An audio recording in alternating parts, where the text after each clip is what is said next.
बिस्मिल्लाहिर्रहमानिर्रहीम।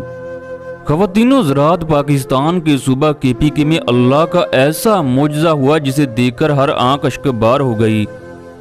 अल्लाह जो चाहे कर सकता है, कोई उसे पूछने वाला नहीं।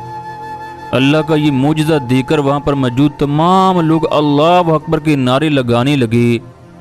ये मुजज़ा उन तमाम लोगों के लिए है जो अल्लाह की कुदरत पर यकीन नहीं रखते। ये मुजज़ा इंसान के दिलो दिमाग और रूह को झंझोड़ कर रख देता है कि क्या ऐसा भी मुमकिन है। ये मुजज़ा 2022 का सबसे बड़ा मुजज़ा है। KPK के सूबा दीर में एक गाड़ी पुल से गिरी। ये गाड़ी पानी की गहरी गहराई में गिरी। आप देख सकते हो गाड़ी के सिर्फ टायर नजर आ रहे हैं। 4 घंटे के बाद रेस्क्यू की टीम वहां पहुंची और इन मुसाफिरों को जिंदा निकाल लिया गया। आप अल्लाह की कुदरत देखें, किसी भी मुसाफिर को जरा भी चोट न लगी। ये अल्लाह की शान है, ये उसके लायक है। जिसे चाहे बचा ले और जिसे चाहे मार दे।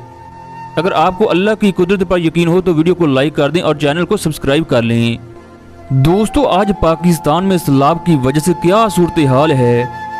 तमाम हुक्मरान एक दूसरे की टांगें खींचने में मसरूफ हैं, जबकि उनके बच्चे कपड़ों को रोटी को तरस रहे हैं। 74 सालों से ये लोग पाकिस्तान को खा रहे हैं, जबकि पाकिस्तानी कौम अभी तक सोई हुई है। काश हमें ये समझ आ जाए, तमाम हुक्मरानों और दारों समेत पाकिस्तान का कोई भी नहीं। इन लोगों ने तमाशा बना रखा है। अवाम 74 सालों से रोटी को तरस रही है।